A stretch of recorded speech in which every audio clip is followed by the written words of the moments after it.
Ian. Ian. Now, whatever your sexuality, it can be a means to heal you, whether or not you're expressing it, keeping it to yourself, or whatever.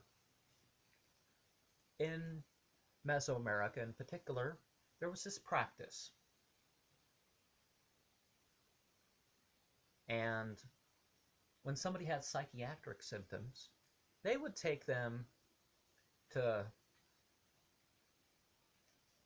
well, nowadays it's the Mesa de Brujo, the table of the witch, which they'd take a blanket or something, and they'd take that blanket, and they'd have their magical tools, and there were drugs, you know, cactuses and other sorts of things that people would drink. Maybe everybody would drink. Maybe an animal would join in or something. So there was some stuff going on. And I guess, you know, maybe one of these colors can be the animal stuff. I don't, you know.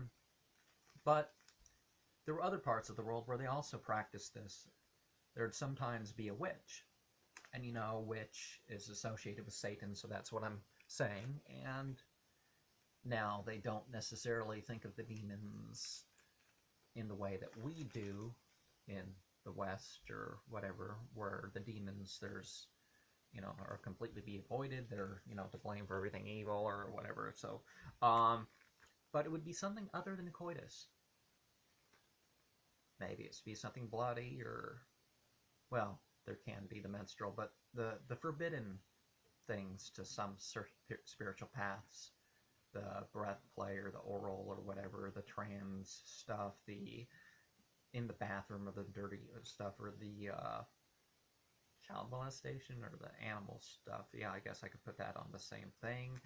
Now, particularly once we get outside of the green here, we're looking at more and more risk. Now, the green can sort of merge, but, you know, the place or the excrement being freshly released or whatever, that can, there's certain physical risk there.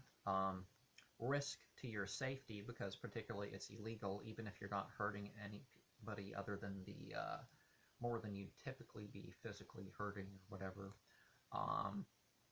There are certain consequences for that. In Britain and America, they particularly fought that child molesters that molested the older kids would be, you know, you can't, you have to raise the age. You have to lower the age. You can't just put it at an age where you expect puberty to happen. You have to lower it to 7 and 8 and 12 and 10 and whatever, depending on the state or whatever. It's like, that's ridiculous. Puberty is more realistic of a term.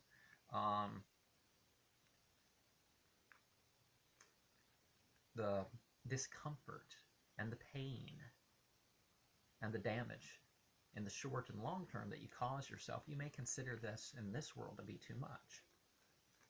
The risk to your life by reducing the breath, maybe, or, you know, something goes wrong with your jaw or whatever. You may not like that. Although some of that can intensify stuff. So if you know what you're doing, maybe the trans is, it's a threat to the psychology in particular. Well, people can be attacked because they could, you know, you fake being the opposite sex, that can go wrong in those respects. Now, I'm just talking about what is done. Your identity, from dressing up like a woman or acting like you're not in the visualization, or the other way around, that there can be some issues there. But typically we find that the demons, when they act for a sexual ritual, we're talking something that is, you know, something that is not coitus. Now, I picked up this flag because I knew I would come up with an idea for it. Not that I'm promoting the lesbian, gay, bi, transgender, queer thing. I guess some people have this identity, again with the trans thing, that they think they're animals. people think they're the wrong, the other sexuality, they want to pretend they really think they are, so there's issues there. But sexuality is more Epicurean. If we're not being forced physically or abused in some way, actual abuse, not statute laws. People past the age of puberty that are teenagers or whatever, older. There's independent morality, but you still want to regard the laws of your country for your own safety things. You may not have morals that keep you away from animals or kids, but in your country, that's what you want to do. And they do find that towards our way, personal sexual desires can be directed towards or away missionary-prone coitus, in a clean, productive environment. And Aleister Crowley, possibly motivated by a combination of drugs and child abuse, it's said that he was raped in boarding school, and that could have provoked the whole thing down the line. But he'd find out that you could take the thing that you find the most repulsive and take part in it. The pain, the filth, the perversion. You could do it for your cause. You could do it till your taste changed and it was like nothing. Eating human excrement could end up like, for such a person, like shaking someone's hand at a business meeting. People could literally end up in that position. And that's one of the clear dangers here, is that,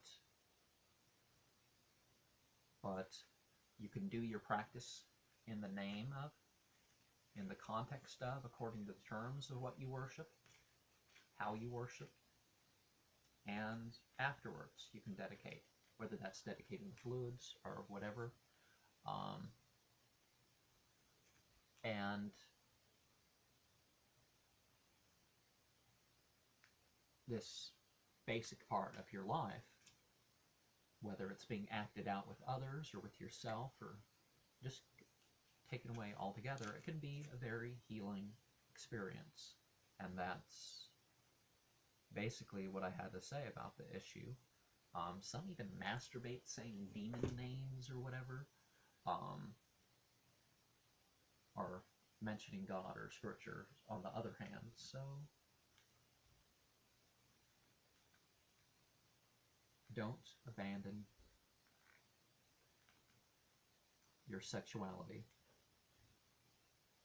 As far as spirituality, include it in it somehow. Now, you don't have to use drugs like the witch doctors that I have mentioned. Not all the witch doctors do that. The observers don't have to. You don't have to do things that you necessarily consider perverted or whatever. If you oppose certain things outside, you might want to think of how not to do them.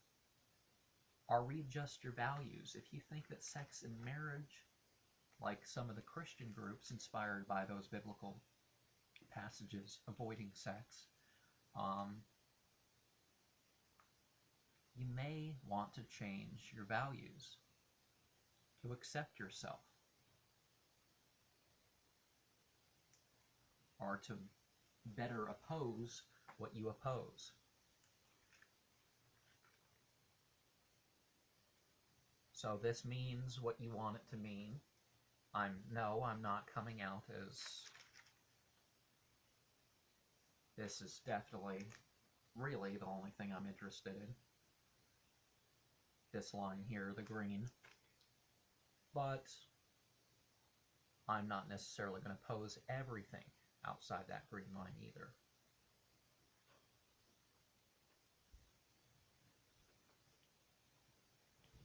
So use it. Use the sexuality for your spiritual ends. Allow yourself to have that sensual, psychic experience that you've been craving.